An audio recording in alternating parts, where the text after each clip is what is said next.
Here's Beth's story. Hi, I'm Beth. I'm 14. I'm studying English, Maths and Science GCSEs at school. I really like doing science, and on a Saturday I work here. Hello, Prestige.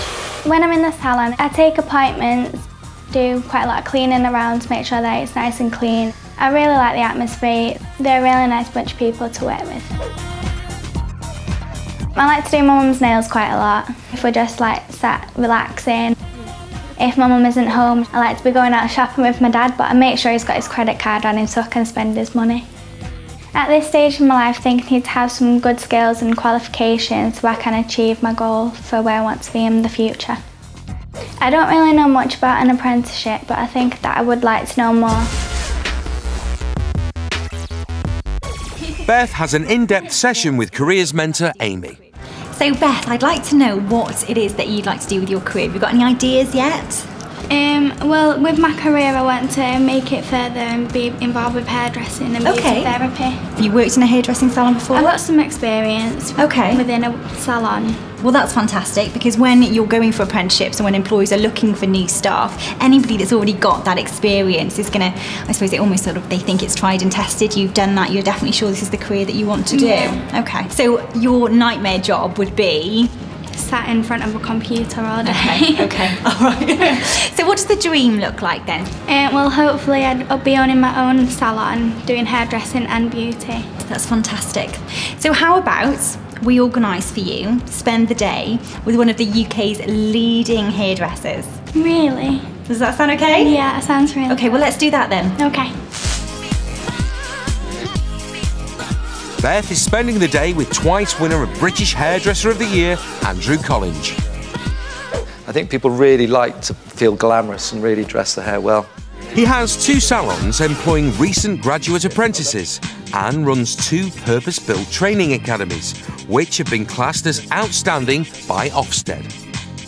Currently, he's responsible for nearly 200 apprentices. I think this is great. I mean, and I particularly like the fringe area because you've made it slightly asymmetric, which is always really flattering rather than just too straight. Looks great, really good. I'm ready to work. Beth is going to shadow 17-year-old Natasha.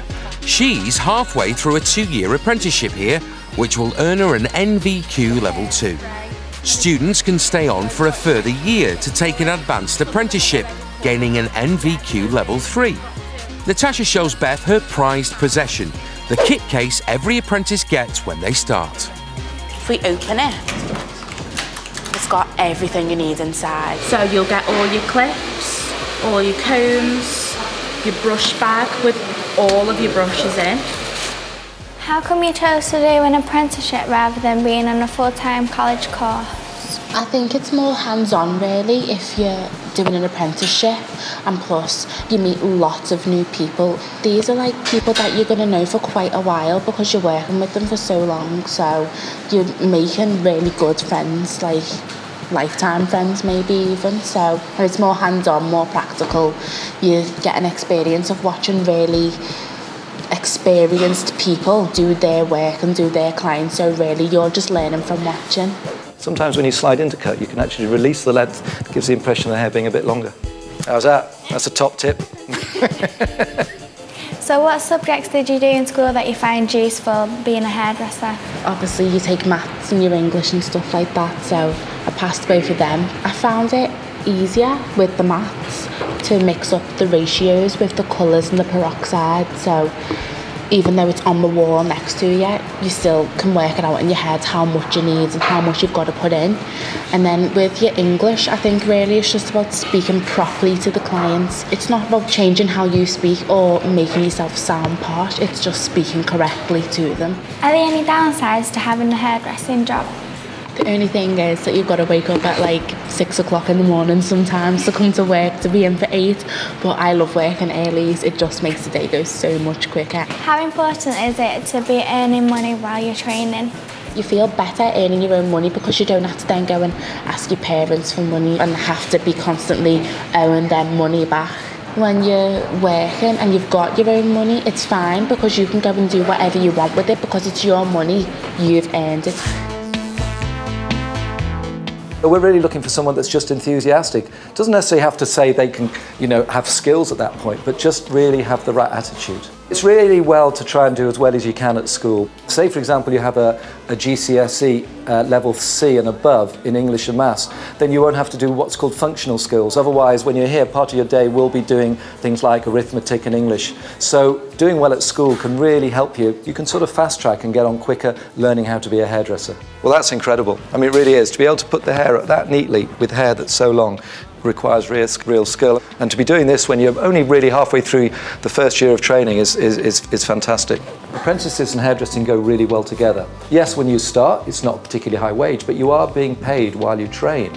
And the great thing about hairdressing is the vast majority of people that do an apprenticeship go on to full-time employment. You can work in a salon, you can own your own business, you can decide if you want to work on photo shoots, become what's called a session stylist. If you've got top qualifications in hairdressing, it really is a passport to travel the world. Pull it so the ponytail sort of jumps away from the head slightly. So you can do that by taking a few sections and sort of wrapping it around, and then just put a grip in here. I've heard that hairdressers are quite positive and happy people. Is that correct? They do surveys from time to time, and the hairdressers invariably come out at the top of the people most happy at work. And I think it is really good to be able to be creative all the time. No two hairstyles are ever the same, so every day is different. It's a job where you really control your own destiny. And I think everyone who's training here today would agree with me that they really are in a very worthwhile career. I've had a really good day today. I've learnt a lot. I've been in a big teaching environment. As soon as I'm 16, I'm signing up for a hairdressing apprenticeship.